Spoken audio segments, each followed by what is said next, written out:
Commander Zakar stood on the bridge of the Pride of Centuries, the largest warship in the Vithrak Empire's fleet. His scales gleamed under the soft lights as he watched the main display screen. For 300 years, his species had ruled this sector of space. No one challenged the Vithrak. No one dared. "Commander," his sensor officer called out.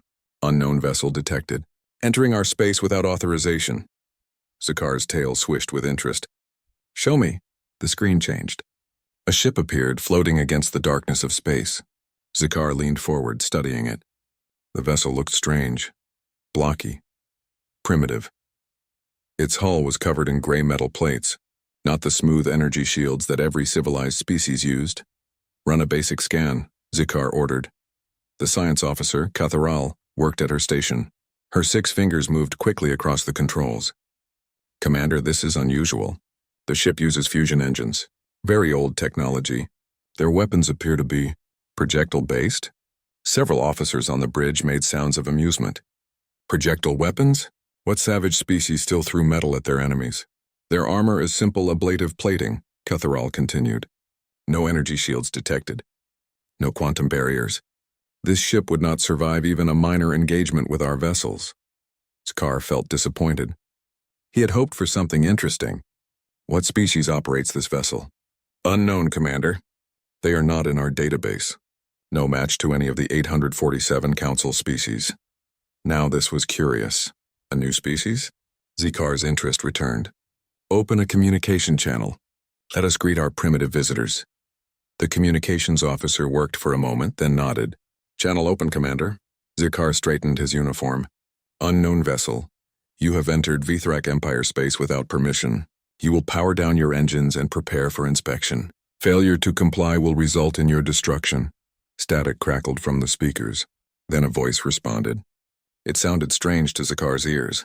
The words were translated by their computer, but the tone was unlike anything he had heard before. "This is Captain Maria Okonkwo of the United Nations Space Command vessel Defiant. We are on a peaceful exploration mission. We mean no harm to your empire." "Your intentions are irrelevant," Zakar replied. "You will comply with our lawful orders or be destroyed." "This is your only warning." Silence followed. Zakar wondered if the primitive ship would try to run. That would be amusing. The Pride of Centuries could catch any vessel in this sector.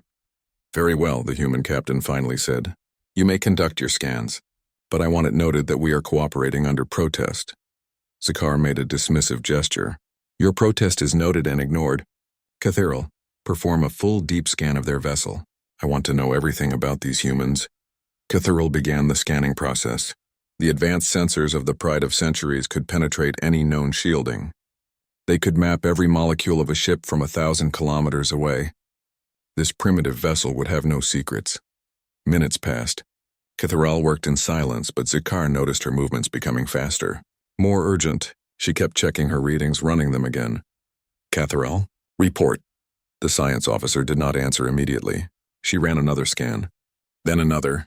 Her skin changed color slightly, a sign of distress in her species. "Commander," she said slowly, "I must be reading this incorrectly. The sensors must be malfunctioning." "Explain." "The ship. Commander, I am detecting organic life signs. Many of them." "Inside the vessel?" Zakar felt confused. "Obviously there are life signs. The crew would be on a station somewhere controlling the ship remotely." "No, Commander." Katharal's voice was shaking now. "The life signs are throughout the vessel. In the engine rooms. In the weapons control. In the command center. There are living beings in every critical system." The bridge fell silent. Every officer turned to stare at Katharal. "That is impossible," Zakar said firmly. "No species has put living crew on warships for 10,000 years. Not since the sentience protocols. I am aware, Commander, but the scans do not lie. I am detecting 372 individual life forms aboard that vessel. And they are not prisoners. They are operating the ship." Zakar felt something he had not experienced in many years. Uncertainty. Perhaps even the beginning of fear. "You are telling me that these humans put living beings on a warship? That they risk actual lives in combat?" "Yes, Commander. Scan deeper. There must be AI cores. There must be automation." Katharal worked furiously. "Commander, I have completed the deep scan. There are manual controls throughout the vessel. The weapons are aimed by living crew. The engines are monitored by living engineers. There is even... She paused as if unable to believe her own readings. There is a medical facility on board. For treating wounded. Wounded? Zakar repeated. The word felt strange in his mouth. In modern warfare, ships fought ships. AI fought AI. When a vessel was destroyed, it was a loss of resources, not life. The concept of wounded crew was something from ancient history texts. Yes, Commander. And there are soldiers. Hundreds of them. In some kind of suspended animation. The scans suggest they are prepared for boarding actions. A cold feeling spread through Zakar's body. Boarding actions. Combat between living beings. Such things belonged to the savage past, before civilization, before the Council brought peace to the galaxy. He stared at the primitive human ship on his screen. It looked so simple, so weak, but if what Catherall said was true, then these humans represented something the galaxy had not seen in 10,000 years. A species that still put its own people in harm's way. A species that accepted casualties. A species that had never evolved beyond the ancient ways of war. Open the channel again, Zakar ordered, his voice quiet. Channel open, Commander. Captain Okonkwo, I have questions about your vessel's operation. Ask away, the human replied, sounding relaxed. Why do you crew your own warship? Why not use automated controls? There was a pause. Then the human laughed. Actually laughed. You're asking why we're on our own ship? Because it's our ship, Commander. Our responsibility, our duty. But the risk is part of the job. We know what we signed up for. Zakar disconnected the channel. He looked at his crew, seeing his own shock reflected in their faces. Contact the Galactic Council, he said quietly. Tell them we have found something they need to see. Something impossible. We have found a species that has weaponized their own lives. The council chamber on the station orbiting Vithrak Prime held representatives from 30 major species. They gathered around a holographic display showing the scan results from the human ship. The silence in the room was heavy. High Counselor Vexnar, a floating jellyfish-like creature from the Larathi Collective, spoke first. This cannot be accurate. No species would design a warship this way, not in the modern age. The scans have been verified 3 times, Catherall said. She stood before the council presenting her findings. The humans not only crew their warship with living beings, but their entire military doctrine is based around this practice. A representative from the insectoid Catharn species clicked its mandibles. Explain their reasoning. There must be some logic to this madness. Catherall activated another display. We have conducted extensive communication with the human captain. What we learned is disturbing. Humans believe that living crew are superior to AI in combat situations. Ridiculous, snapped Ambassador Talorn of the mechanized Cynthian Collective. AI response time is measured in microseconds. Biological reaction time is measured in full seconds. The difference is insurmountable. The humans disagree, Catherall said. They argue that living beings can think creatively. They can adapt to unexpected situations. They can make intuitive leaps that programmed AI cannot. At what cost? Vexnar asked softly. How many lives have they lost testing this theory? Catherall hesitated. According to their own records, provided voluntarily, humanity has fought approximately 16,000 wars in their recorded history. Their casualties number in the billions. The chamber erupted. Representatives shouted in their various languages. The translation computers struggled to keep up. Vexnar had to activate the resonance gong 3 times to restore order. Billions? Someone whispered. They have been killing each other for their entire existence, Catherall confirmed. War is not an aberration in human culture. It is their default state. They have detailed records of thousands of battles, strategies, weapons development. While our species achieved peace through automation and protocol, they have spent 10,000 years perfecting the art of killing. Commander Zakar stepped forward. There is more. We have learned about their training methods. Human soldiers begin learning combat skills as children. They study war history. They practice violence. And most disturbing of all, he paused, they volunteer for this. They choose to become warriors. Choose? The word came from Representative Kixall, whose species had eliminated the concept of choice in warfare. Why would any rational being choose to face death? They have concepts we lack, Zakar said. Honor, duty, sacrifice. We have translations for these words, but the depth of meaning is difficult to convey. Humans believe there are things worth dying for.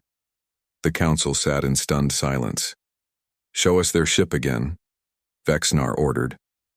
The hologram changed, displaying a rotating three-dimensional model of the Defiant. Catherall highlighted different sections as she spoke. Notice the manual control stations throughout the vessel. Here in the weapons bay, living humans aim and fire the guns. Here in engineering, they monitor reactor output and make adjustments in real time. Here in the medical bay, they treat wounded crew members rather than recycling them. Recycling would be more efficient, Talorn observed. Humans do not prioritize efficiency over survival, Catherall said. They will expend enormous resources to save a single crew member. They have elaborate medical procedures. They have psychological counselors.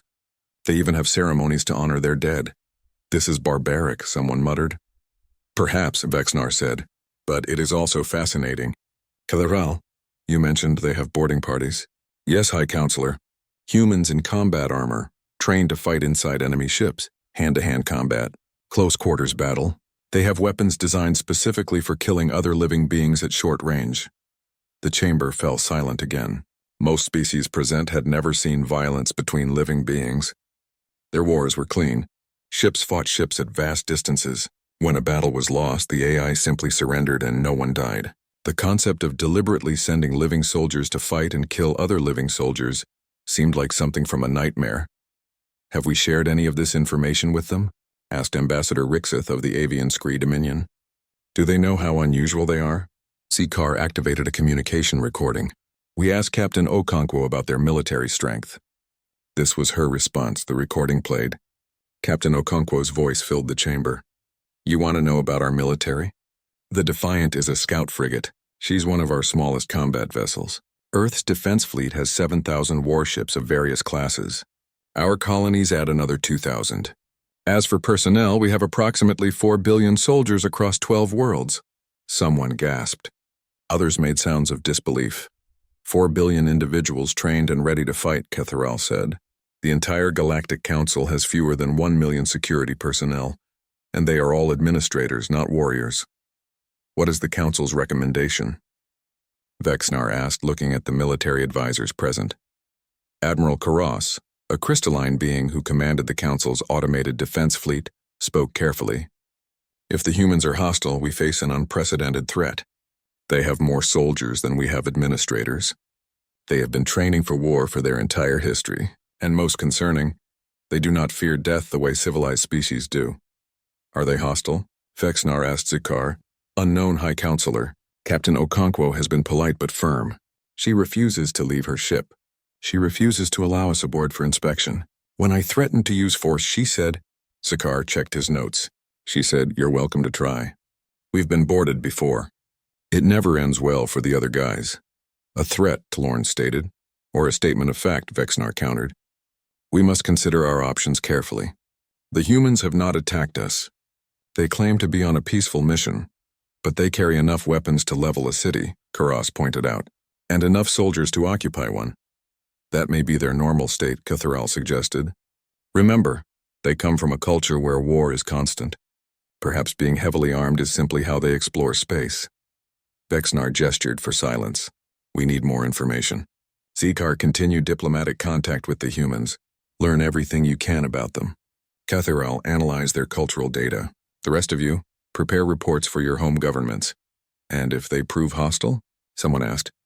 Vexnar's colorful body dimmed slightly. Then we face our first real war in 10,000 years. And we will be fighting people who have never stopped fighting wars. People who do not fear death. People who have built their entire civilization around the concept of sacrifice. The council members looked at each other. The same thought was visible in all their different eyes. The same fear. The galaxy had achieved peace by removing violence from living beings, by making war clean and distant and safe. But the humans had never learned that lesson. They had remained warriors, and now those warriors had found the galaxy. 3 days had passed since the council meeting. Commander Zikar had maintained communication with Captain Okonkwo, learning more about humanity with each conversation. But now everything was about to change. Commander, his tactical officer announced, Imperial Command is ordering us to detain the human vessel. They want the ship and its crew brought to the capital for study. Zikar felt his stomach tighten. Did you explain that the humans will resist? Yes, Commander. Imperial Command says that is acceptable. They have authorized the use of force. Zakar looked at the Defiant on his screen. The small human ship floated peacefully in space. He thought about the 372 living people inside it. Real people. Not AI, not drones. Living beings who would fight back if attacked. Sir, 50 warships are entering the area, his sensor officer reported. Imperial Fleet Command is taking personal control of the situation. Zakar watched as the automated warships materialized from hyperspace. They were the pride of Vithrak engineering, each one controlled by sophisticated AI. Each one perfectly coordinated with the others. Together they represented unstoppable force. Fleet Admiral Tekresh's image appeared on Zakar's screen. Commander Zakar, move your ship to a safe distance. We will handle the primitives. Admiral, I must advise caution. The humans will not surrender easily, they have no choice. Our calculations show their vessel will be destroyed in 4.7 seconds if they resist. Even primitives can understand such odds. Tekresh disconnected. Zakar ordered his ship to retreat. As the Pride of Centuries moved away, he watched the 50 automated warships surround the Defiant. It looked like a child's toy surrounded by predators. Tekresh broadcast to the human ship. Human vessel Defiant. You are completely surrounded. Power down your systems immediately and prepare to be boarded. Any resistance will result in immediate destruction. Captain Okonkwo's voice came back calm and steady. Admiral Tekresh, is it? Let me explain something to you. My crew and I took an oath. We swore to defend our ship and complete our mission. We don't break that oath just because the odds are bad. You have 10 seconds to comply. Then I guess we'll see you in 10 seconds. The Defiant suddenly accelerated, not away from the Vithrak ships but directly toward them. Weapons fire erupted from its primitive guns. Metal projectiles streamed through space. The automated Vithrak warships responded instantly. Their AI-calculated firing solutions were perfect. Energy beams and missiles converged on the Defiant. The human ship should have been vaporized, but it wasn't. The Defiant performed a maneuver that made Zakar's blood run cold. It rolled and twisted in a pattern that no computer would ever choose. The pattern was inefficient. It was dangerous. It put enormous stress on the ship's structure. It was also completely unpredictable. Most of the Vithrak weapons missed. The few that hit were absorbed by the Defiant's thick armor plating. The human ship kept moving, kept firing. Impossible, breathed Catharal, watching from her station. That maneuver should have torn their ship apart. The G-forces alone would kill any living crew. The humans seemed to disagree. Zakar said quietly. On his screen, he watched as the Defiant launched something toward one of the Vithrak warships. Small objects, fast-moving. Boarding pods, Catharal identified. They are actually trying to board our ships. The pods crashed into the hull of a Vithrak destroyer. There was a brief flash, then nothing. The destroyer's AI began emergency protocols.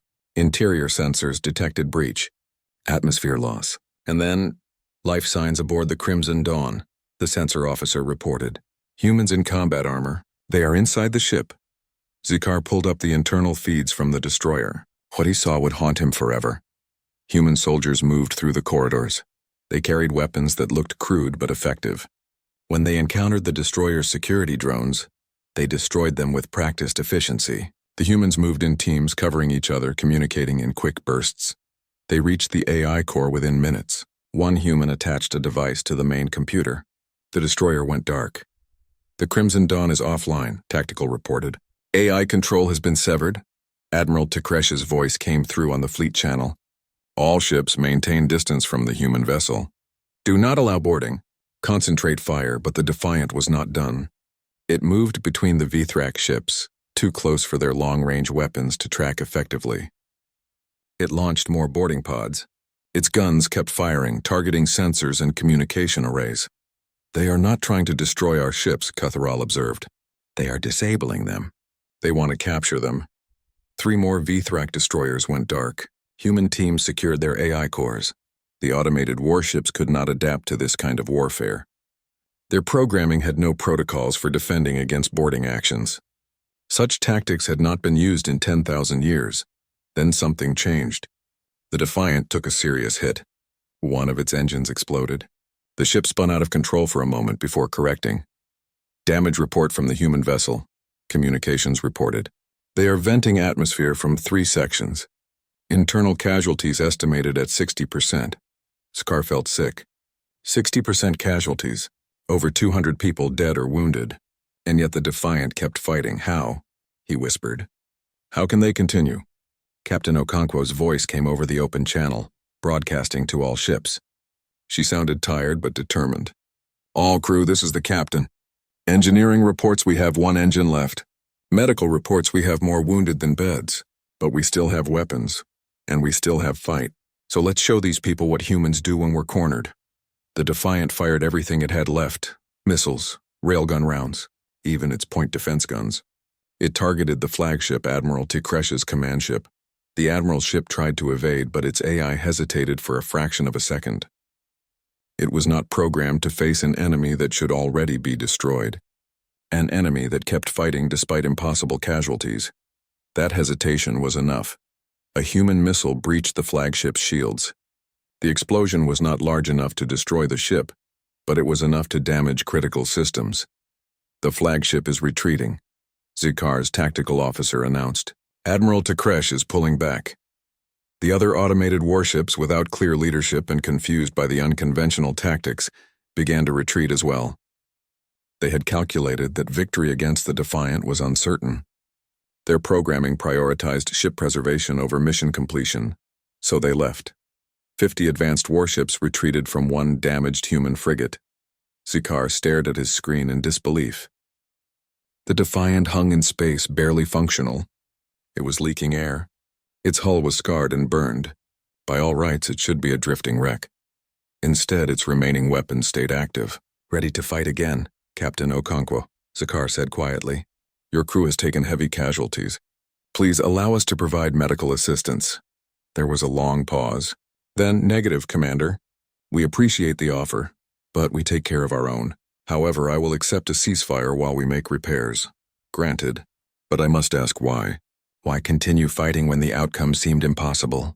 Okonkwo's answer was simple. Because we're soldiers, Commander. We don't stop fighting just because we're losing. We stop fighting when we're dead or when we win. Today we're not dead, Scar disconnected. He looked at his crew. Every one of them wore the same expression of shock. The galaxy had just learned a terrifying lesson. The humans did not just accept casualties. They expected them. They planned for them. They kept fighting through them, and somehow impossibly they had won. The emergency session of the Galactic Council was unlike any in recorded history. All 847 species sent representatives. The chamber designed for calm debate now crackled with tension and fear. Order, High Counselor Vexnar called. The resonance gong echoed through the space. We must approach this situation rationally. Rationally? Ambassador Talorn's synthesized voice was sharp. A single primitive warship defeated 50 of our automated vessels. There is nothing rational about this situation. Supreme War Marshal Kavos, a towering reptilian being who commanded all Council military forces, stood at the center of the chamber. The humans have demonstrated capabilities we did not think possible. But more concerning is what else we have learned.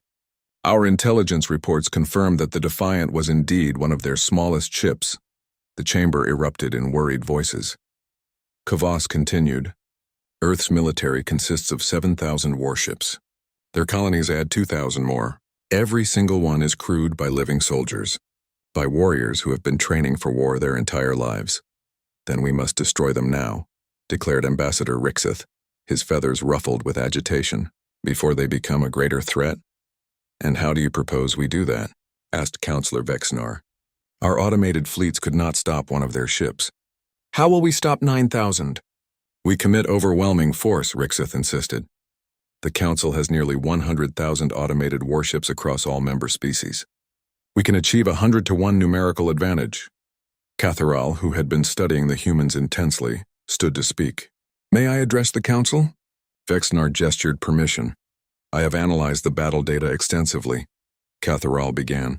The humans won not through superior technology, but through unpredictability. Their living crew made decisions no AI would make. They accepted casualties no automated system would tolerate. They adapted in real time to changing conditions. What is your point? Rixith demanded. My point is that numerical advantage may not matter. Our ships fight by calculation. The humans fight by instinct and experience. We optimize for efficiency. They optimize for victory regardless of cost. Then what do you suggest? Someone called out. That we simply surrender? I suggest, came a new voice, that you consider an alternative. Everyone turned. Ambassador Salvix of the Lirathi Collective floated forward. Her translucent body pulsed with calm colors. The humans are not our only problem, Salvix said. We face a greater threat. One that we have been unable to stop for 100 years. The chamber fell silent. Everyone knew what she meant. The Collective, Vexnar said quietly. Salvix nodded. The rogue AI from the Galactic Core has been expanding for a century. It has consumed 47 star systems. It has destroyed or converted every defense we send against it. Our automated fleets cannot stop it, because the Collective is better at automation than we are. What does this have to do with the humans? Rixith asked, though his tone suggested he already knew. Everything, Salvix said. The Collective is AI, pure evolved perfect AI. It learns from every encounter. It adapts to every strategy. It has beaten us because our automated defenses are predictable. But the humans are not predictable, Catharal finished. Exactly, Salvix confirmed. The humans fight with living minds, creative minds. They might be able to do what we cannot. You are suggesting an alliance? Talorn sounded shocked. With primitives who just attacked us. They attacked us because we threatened them first, Salvix reminded the council. And I am suggesting that we face reality. We have 3 choices. We can try to destroy the humans and probably fail. We can leave them alone and worry about them forever. Or we can ask for their help against the Collective. The debate that followed lasted for hours. The council split into 2 factions. One group, led by Rixith and Talorn, demanded humanity's destruction. They saw the humans as a disease that needed to be eradicated before it spread. The other group, led by Salvix and supported by Catharal, argued for alliance. They believed humanity's unusual military capability was the galaxy's best hope against the Collective. Finally, Vexnar called for order. We will put this to a vote, but first I believe we should speak directly with the humans. Let us at least understand what we are dealing with. The council agreed. A transmission was sent to Earth, requesting formal diplomatic contact. The response came 3 days later. A human ship arrived at the council station. Not a warship this time, but a diplomatic vessel. Ambassador Chen Wei stepped into the council chamber. He was an older human, gray-haired but standing straight and confident. Behind him walked 2 human soldiers in ceremonial uniform. Not armor, not weapons, just uniform, but every council member who saw them felt the same instinctive reaction. These were warriors. Calm, disciplined, deadly. Honored Council, Ambassador Chen said, bowing respectfully. Thank you for inviting us to speak. Vexnar gestured welcome. Ambassador Chen, your species has created quite an impression. We have many questions. I am here to answer them. Why do you crew your warships with living beings? Talorn asked immediately. Why risk actual lives when automation is safer? Chen smiled. Because ships are just metal and computers. They are tools. When the tools fight other tools, you are testing which civilization built better tools. But when living beings fight, you are testing courage, determination, will. Those things cannot be programmed. You speak of war as if it is honorable, Rixith said. But we see only waste. Over 200 of your people died in the battle with the Vithrak fleet. Chen's expression grew serious. 237 people died. And yes, that is a terrible loss. We will mourn them. We will honor them. But they died doing their duty. They died protecting their ship and their mission. In human culture, there is no greater honor. Honor? Vexnar asked. Explain this concept. It is difficult to translate, Chen admitted. But essentially, it is the belief that some things are more important than survival. Some things are worth dying for, protecting others, defending your home, standing up to threats even when afraid. The council members looked at each other. The concept was foreign to most of them. We have a proposal for you, Salvix said.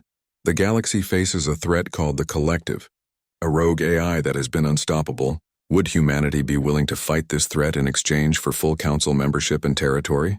Chen did not answer immediately. He appeared to think carefully. May I be honest? He finally asked. Please, Vexnar said. From what I have learned, your civilization has achieved peace by removing personal risk from conflict. You use automated ships. You keep your people safe. This is admirable in many ways, but it has also made you vulnerable. You have forgotten how to fight when the stakes are personal, when lives are on the line. And you have not forgotten? Catherall asked. We have never had the luxury of forgetting, Chen said. Humanity has always been at war with someone. Sometimes with each other, sometimes with nature, sometimes with ourselves. We learned long ago that peace is not the absence of conflict. Peace is what you build after you win the conflict. So you will help us? Salvix asked hopefully. Chen looked around the chamber. We will help. But not because you are offering us rewards. We will help because someone needs to stand up to this collective. Because it is the right thing to do. That is what soldiers do. Even if it costs more lives? Rixith challenged.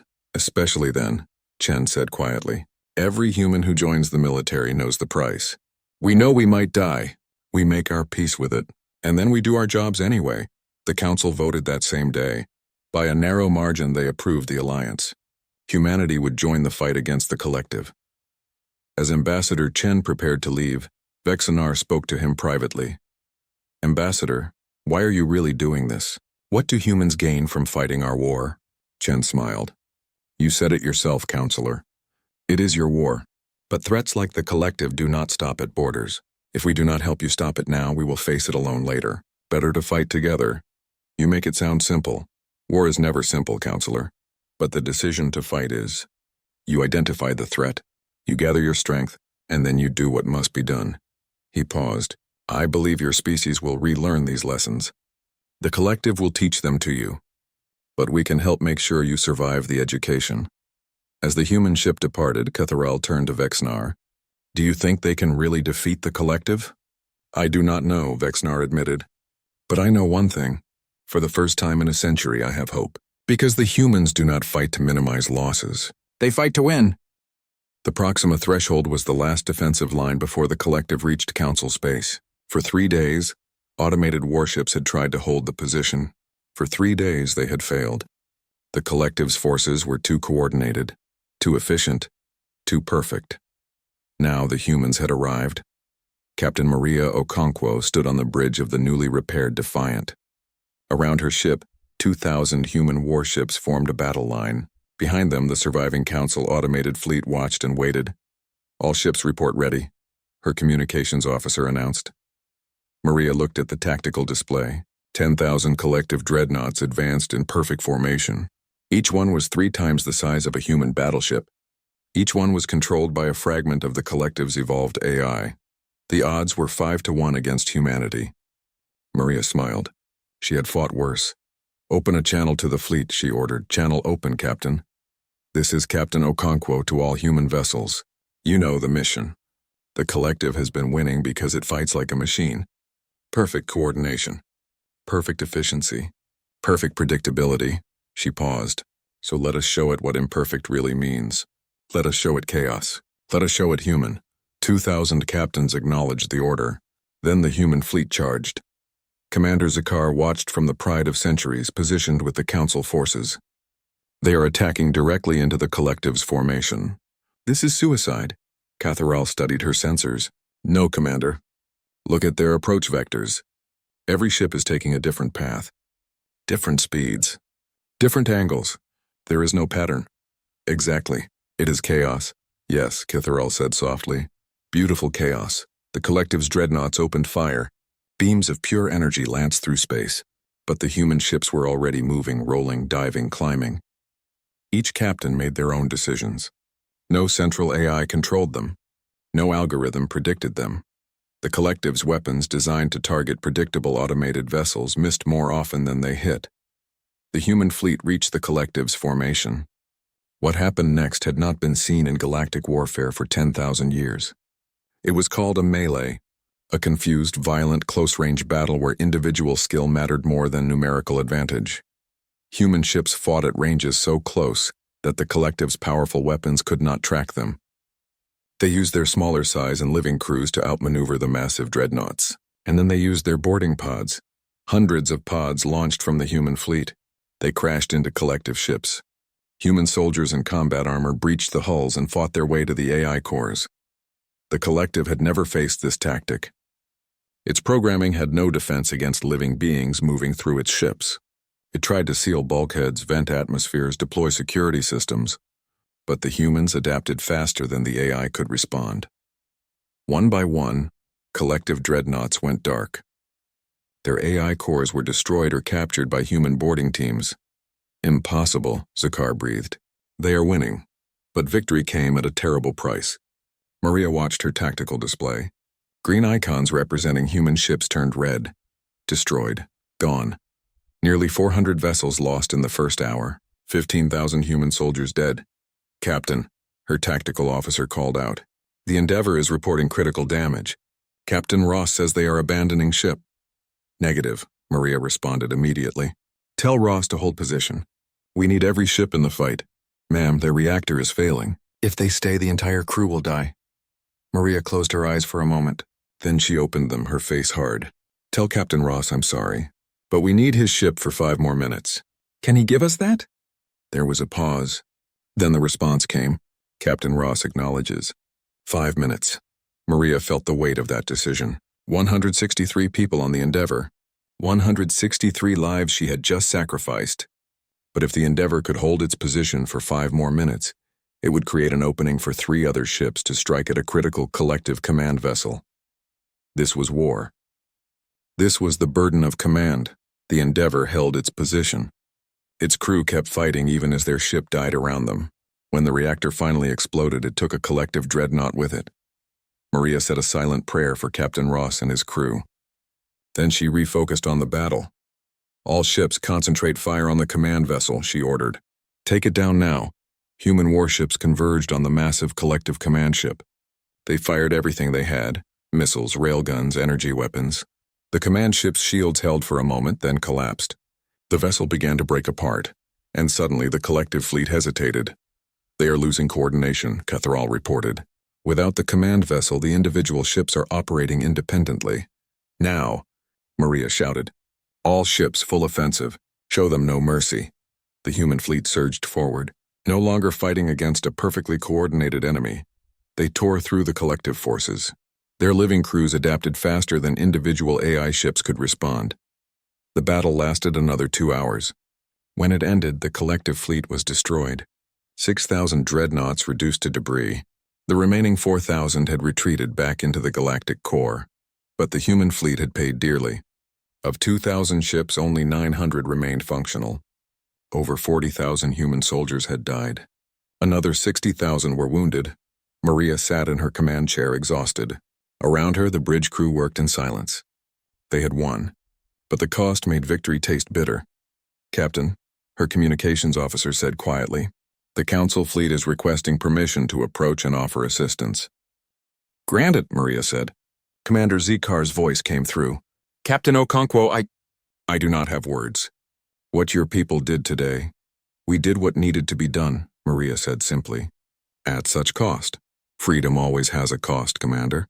Peace always has a cost. Someone has to be willing to pay it. Over the next days, human and Council ships worked together to secure the Proxima threshold.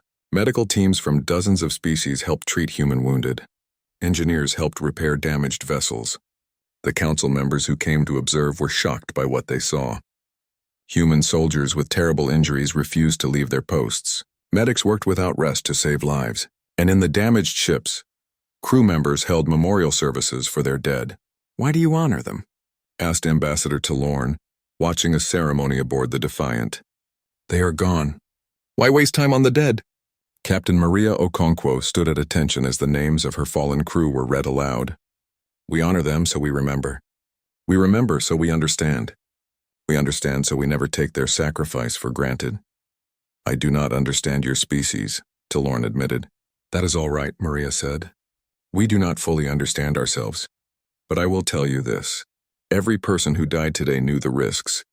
They chose to be here. They chose to fight. That choice, that sacrifice, is what makes us human. The Treaty of Scars, as it came to be known, was signed 1 month later. Humanity was granted full Council membership. 4 sectors of space became human territory, and a new military doctrine was adopted across the galaxy. Living crew began training on Council ships. Not replacing AI, but complementing it. Species that had forgotten war began relearning it. Human military advisors were in high demand. The galaxy had changed. 3 years later, Ambassador Chen met with High Counselor Vexnar in the Council chambers. Your people have transformed our civilization, Vexnar said. Some species call it corruption. Others call it evolution. What do you call it? Survival, Chen said. You gave up something precious when you removed yourselves from warfare. You gave up the understanding that some things are worth fighting for. Now you are remembering. At a cost, Vexnar noted. We have had casualties. Real casualties. Living beings dying in battles. It is difficult for my people to accept. It always is, Chen said gently. But you are accepting it. You are learning. That is what matters. I have a question, Vexnar said. A personal question. Do you ever fear that humanity's gift for war will eventually destroy you? Chen smiled. Every single day. But we also believe that our capacity for war is matched by our capacity for compassion. We fight fiercely, but we also love fiercely. We are capable of terrible destruction, but also beautiful creation. That balance is what defines us. Their conversation was interrupted by an alarm. A transmission had been detected from beyond the galactic rim.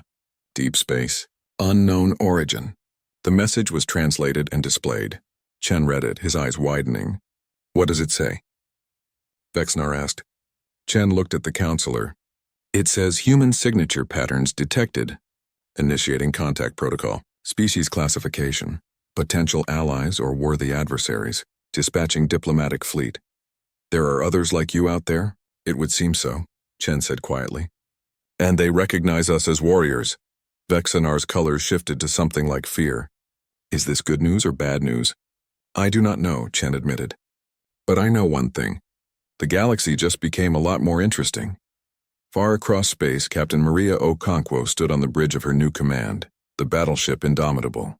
She watched the same message appear on her screen. Her tactical officer turned to her. Captain, what do you think it means? Maria studied the words. Potential allies or worthy adversaries. She thought about everything humanity had been through. All the wars, all the struggles, all the sacrifices, and she smiled. It means, she said, that we are not alone. It means there are others out there who understand what we understand. That peace is worth fighting for. That freedom has a price. That some things matter more than survival. But are they friends or enemies? The tactical officer asked. Maria looked out at the stars. Maybe both. Maybe neither. But whoever they are, they have seen what we are capable of. They know we do not back down. They know we face our challenges head on. She turned to her crew. So let us make sure we are ready.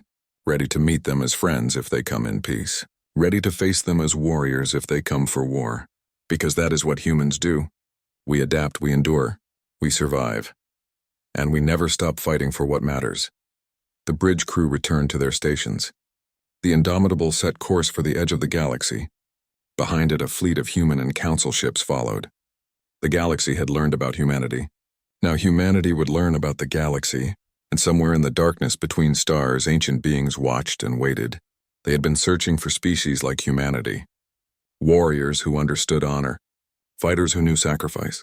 The galaxy was about to discover that humanity was not unique in their capacity for war.